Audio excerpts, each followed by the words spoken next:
Olá pessoal, sou Pedro. Vamos para uma aula aí de atualidade e, como vocês devem perceber, falaremos da Índia. E da Índia, e em relação a essa atualidade, a gente vai falar da Lei da Cidadania. Essa Lei da Cidadania foi empregada, foi aprovada em dezembro do ano passado e está sofrendo algumas consequências aí até o ano passado e início do ano deste ano, tá? Vou diminuir aqui, senão não vai dar, né?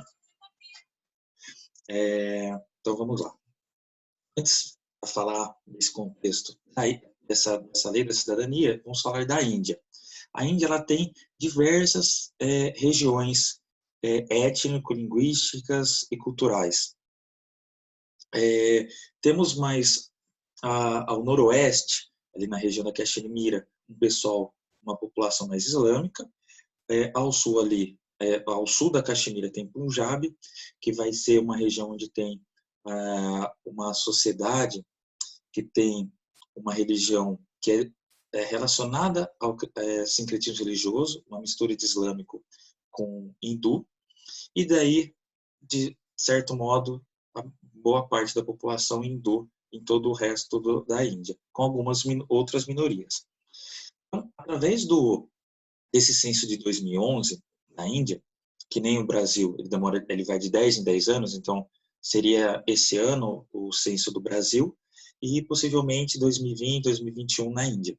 Então, mais atualizado é esse 2011. Nós temos cerca de 80% da população indiana hindu. O hindu é aquela sociedade que tem o sistema de castas, aqueles sistemas de uma sociedade que ela não se altera em vida, só em morte. Então, eu sou um Brahma, estou numa alta sociedade, fui um cara ruim, uma pessoa ruim, e quando eu morrer, vou reencarnar numa pessoa inferior a essa casta. Antes, já existiram 2.000 castas e hoje tem bem menos. O sistema de castas ele ele é ilegal a partir da independência da Índia, desde 1947, porém, como tem um contexto religioso histórico aí, de mais de 2.000 anos, 3.000 anos, logicamente é difícil de acabar. Mas, nessa situação, os Dalits, que são os intocáveis, aquela sociedade que as pessoas nem conversam e nem conseguem emprego, essas pessoas, estão já fazendo várias manifestações contrárias a esse sistema, porque eles são maltratados nessa sociedade que não deveria ter essa distinção de classes. Também, cerca de 15% são os islâmicos, então é a minoria com maior a minoria étnica com maior população em porcentagem, a população islâmica. Depois 2,3% de cristãos, 1,7% dessa religião do sikhismo, que é a que está em Punjab, que eu falei o slide passado, é esse pessoal de laranja, tá? 0,7% que se prega o budismo, ele já foi maior, porém ele migrou para a China, e daí por isso a China vai ter sua maior parte da população religiosa e étnica vai ser relacionada ao budismo. Buda é esse rapaz aqui que está na árvore, ao pé da árvore. O Buda, ele é gordinho, né, geralmente nas imagens, mas é uma questão mais relacionada ao tanto que esse sujeito meditou, atingiu uma plenitude, uma paz interior, está feliz. Então, essa gordura do Buda, na verdade, é a felicidade que está inclusa nele, não a questão de obesidade, ok? Outras religiões, 0,7%, tem 0,4% o jainismo. O jainismo são essas mulheres aí com uma folha tampando a boca, que é uma população que vive de fazer jejum para atingir a paz interior, e às vezes esse jejum acaba fazendo com que pessoas morram. Para o Ocidente, poderia ser tratado como um suicídio, porém na Índia esse tipo de jejum é permitido, porque é cultural, é religioso. Essa pessoa, ela faz o jejum para atingir paz espiritual. Se ela sofrer, ela para, mas se ela conseguir meditar, estar em plena paz, ela vai morrer bem consigo, não vai ser considerado suicídio e vai reencarnar muito melhor, ok? E depois 0,2% não declararam. Quanto à colonização, daí posteriormente à independência, houve primeiro um controle econômico da Companhia Britânica das Índias Orientais sobre o litoral indiano, principalmente comercializando chá e algodão. A Inglaterra já passava pela industrialização e estava produzindo principalmente produtos através da indústria têxtil. Então ela consumia matéria-prima tanto da África quanto da Índia. E ocorre a revolta dos cipaios em 1857 para o quê? Para acabar com essa exploração comercial da Companhia Britânica das Índias. Com essa revolta vem a coroa britânica, acaba com a revolta e, em vez de dominar só o litoral, vai dominar todo o território da Índia. Aí começa a colonização indiana. Ela segue num processo de só a Inglaterra pode comercializar com a Índia e com a população, para a população indiana. Então, os indianos só vão poder comprar produtos produzidos pela Inglaterra. Isso é um problema principalmente cultural, porque a vestimenta dos indianos não era igual à que era produzida na Inglaterra, e numa questão também econômica, que não fazia sentido. Eles produziam algodão, faziam o tecido deles lá, e deles vão comprar da Inglaterra pagando mais caro? Não faz sentido. Mas como era uma exploração colonial, fazia sentido. Quanto à independência indiana, aparece um sujeito bacana aí, que é o Gandhi. Ele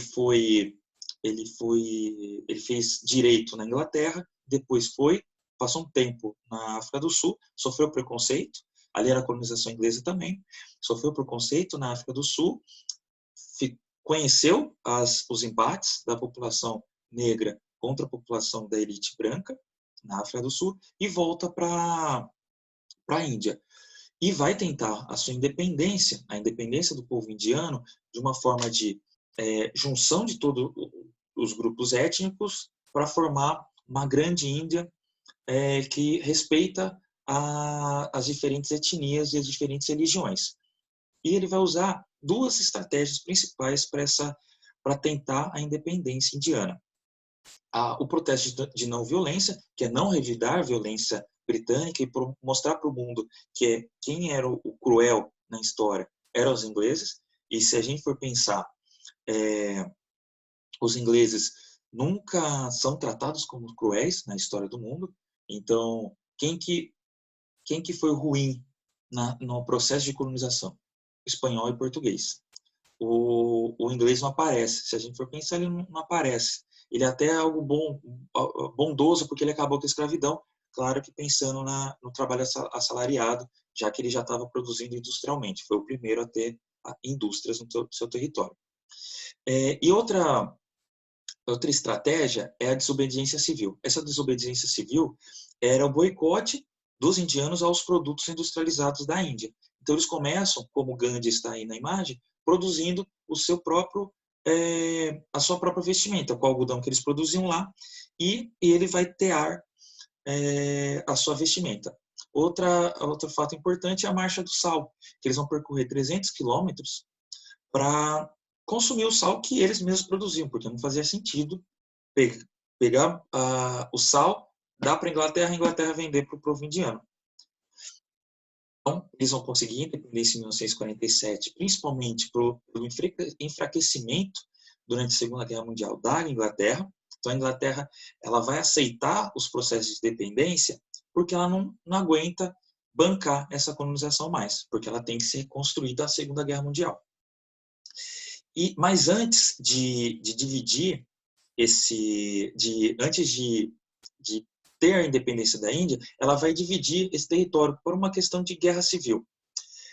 para não ter essa guerra civil entre hindus e islâmicos, ela vai dividir o subcontinente indiano em Paquistão Ocidental e Oriental, população islâmica.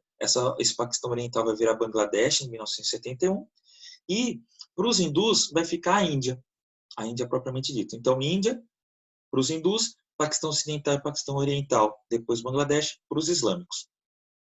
Vai acontecer uma migração maçante, muito forte nesse processo, e daí segue a vida. Um ano depois, o Gandhi vai ser assassinado por um hindu, porque vai falar que Gandhi deixou que dividisse esse território entre islâmicos e hindus. Mas não, ele, na verdade, teve que acatar essa posição da Inglaterra. Então é muito importante entender esse conflito aí entre Índia e entre hindus e islâmicos no processo de independência. Já começa aí. Mais ao norte ali, onde tem esse mapa, onde está Islamabad e tal, ali é a região da Caxemira. Essa Caxemira é uma população predominantemente islâmica, muçulmana, e se dividiu esse território entre Índia e Paquistão. E isso vai levar a um conflito até hoje, presente até hoje, que é um conflito de poder para dominar esse território, sabendo que essa região ela é banhada por rios, então é importante também para a Índia. A parte norte ali dessa região da Caxemira também tem a China. A China tomou uns territórios ali também. Aí vamos para o que é o foco dessa aula, que é a Lei de Cidadania, de 11 de dezembro de 2019. Esse Narendra Modi, ele é o primeiro-ministro da Índia desde 2014, e ele vai alterar uma lei de acesso à situação legal no país, por exemplo,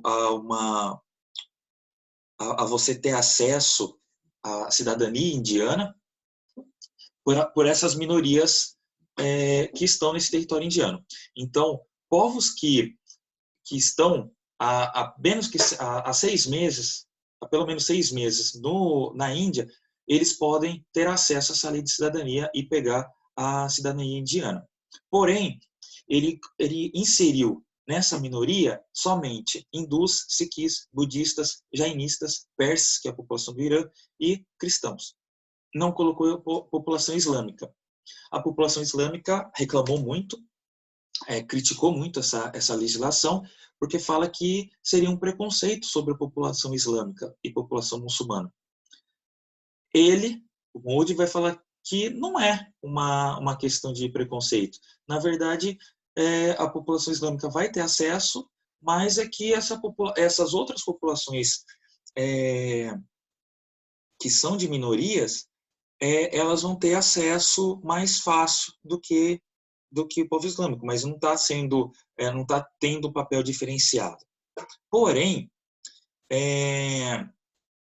ela vai ser, tem algumas provas que o Modi ele é meio contrário à população islâmica.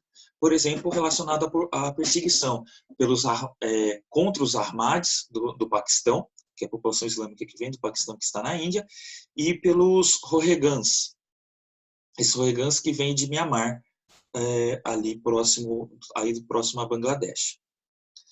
Esse conflito, esses protestos, já cerca de 2.000 presos, 200 feridos e 20 mortos. Existem pedidos de sanções contra a Índia por organismos internacionais e religiosos, e já tem toque de recolher em Nova Delhi, que é a capital da Índia. Então, é uma questão importante, em tempos atuais, contra uma perseguição religiosa no território indiano, e ainda mais que a Índia, que é um território que aceita as diferenças, aceitava principalmente as diferenças. Então, como sociedade, é bom saber desses acontecimentos, é importante, mas como para as pessoas que estão prestando vestibular, pensando em prestar vestibular, é interessante pensar nesse contexto atual, mas, obviamente, as questões de vestibulares não vão ser específicas a esse movimento. Vocês podem citar numa prova dissertativa, mas, às vezes, vão trabalhar questões relacionadas à independência da Índia, a Caxemira, que é um processo de hindus contra islâmicos, ou o Estado indiano contra a população islâmica. Ok? Então é isso, pessoal. Abraço, até mais, tchau, tchau.